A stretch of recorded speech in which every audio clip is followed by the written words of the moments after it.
आज हमारे और आपके यहाँ आने का मकसद, आपके हमारे और यहाँ आने का जो मकसद है,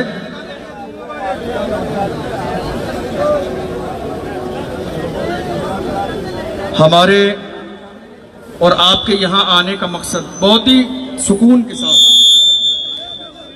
हमारे और आपके यहाँ आने का मकसद हज़रत मुफ्ती सलमान अज़हरी साहब क़िबला को मुंबई की सरज़मीन पर गिरफ्तार कर लिया गया और गिरफ्तारी की कोई ऐसी बड़ी वजह नजर नहीं आई कि जिसकी बुनियाद पर उन्हें गिरफ्तार किया जाए। उन्होंने अपनी तकरीर के आखिर में एक शेर पढ़ा। शेर याद है आपको? क्या शेर है? क्या शेर है आप बताइए? कुछ देर की खामोशी है, कुछ देर की खामोशी है, कुछ देर की खामोशी है, आज कल हमारा, कल हमारा, कल हमारा, ये शेर मुफ्ती साहब ने पढ़ा। चूंकि हम जो आगे बात करने वाले हैं वो पता होना चाहिए कि क्या बात हो रही है। सुकून से बैठ जाइए, आपको नारा लगाने का मौका दिया जाएगा। ये शेर मैं आपको इसलिए पढ़ के बता रहा हूं ताकि आपको ये पता चलना चाहिए कि हम यहाँ क्यों आए हैं। मुफ्ती साहब क़िबला ने गुजरात के शहर जूनागढ़ में ये शेर पढ़ा। उसके बाद वहाँ उनके खिलाफ FIR दर्ज कराई गई और मुंबई से मुफ्ती साहब क़िबला को अचानक से घर जाकर गिरफ्तार किया गया। और अगर इस शेर पर बात की जाए, समझने वाली बात यह है कि आज हम और आप सब जानते हैं सोशल मीडिया का दौर है, एडिटिंग का दौर है। चंद सेकंड का कोई जुमला सुनकर आम इंसान तो अपनी राय कायम कर सकता है, लेकिन क्या सिस्टम को एक मुख्तसर जुमला सुनकर राय कायम कर देनी चाहिए? क्या उसके लिए जांच नहीं होनी चाहिए? क्या उसके लिए तहकीक नहीं होनी चाहिए? क्या उसके लिए पूरा प्रोग्राम नहीं सुनना चाहिए? क्या उसके लिए पूरा बयान नहीं सुनना चाहिए? और बयान सुनने के बाद उस पूरे बयान को हमारे हिंदुस्तान के आईन के कानून के सामने रखा जाए कि वो बयान हिंदुस्तान के कानून के मुकाबले में सही है या गलत है। अगर मुल्क के कानून के मुकाबले में वो गलत हो तो मुल्क के कानून के मुताबिक सजा दी जाए। इसमें हम कोई हमदर्दी नहीं करेंगे। जो गलत है वो गलत है, जो सही है वो सही है। लेकिन बात दरअसल ये है कि मुफ्ती साहब क़िबला के साथ ऐसा नहीं हुआ। मुफ्ती सलमान अज़हरी साहब क़िबला का एक जुमला सुना गया और जुमला सुनने के बाद अचानक गिरफ्तारी हुई। हालांकि तरीका यह था कि उन्हें नोटिस देना चाहिए था और नोटिस दिया जाता और उसके बाद बाज़ाब्ता इस मसले की तहकीक होती। लेकिन मुफ्ती साहब क़िबला को अचानक से गिरफ्तार कर लिया गया इस एक जुमले के लिए। हालांकि सही बात यह है, उनकी पूरी स्पीच सोशल मीडिया पे मौजूद है, देखी जा सकती है। उन्होंने अपनी तकरीर में किसी धर्म का नाम नहीं लिया, किसी मजहब का नाम नहीं लिया, किसी के खिलाफ बयान नहीं दिया, किसी के खिलाफ कोई बयान नहीं दिया। उन्होंने किसी धर्म का, मजहब का कोई भी ऐसा जुमला नहीं कहा। वो अपनी स्पीच मुकम्मल कर रहे थे। करते करते ये एक बहुत पुराना शेर है, बहुत पुराना शेर है जिसको पढ़कर उन्होंने अपनी तकरीर खत्म कर दी। और उससे पहले जैसा कि वीडियो में है, गालिबन वो इजराइल या फलस्तीन के मौजू पर बात कर रहे थे।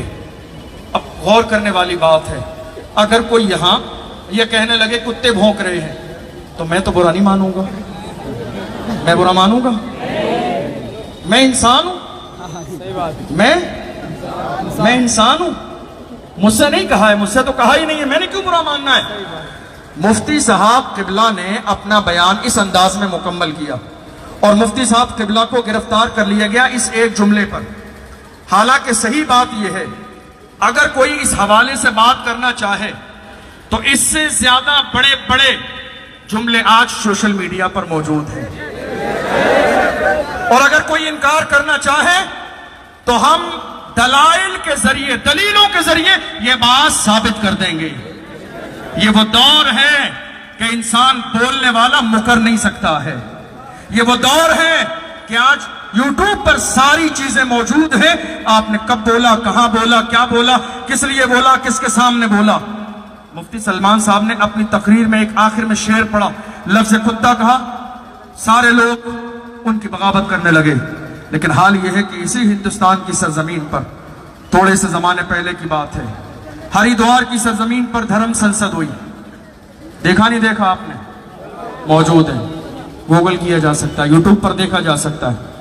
वहां पर बाज़ाब्ता ये ऐलान किया गया 20 लाख मुसलमानों का कत्लेआम किया जाए। ऐलान किया गया, वीडियो मौजूद है, देखी जा सकती है। उसी धर्म संसद में यह भी ऐलान किया गया कि अगर आपको सलामत रहना है या तो मरो या मारो।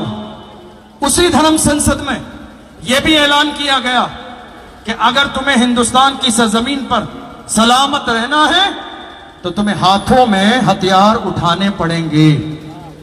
जरा जुमले को एक दूसरे के सामने रखकर गौर कीजिए, जरा गौर कीजिए।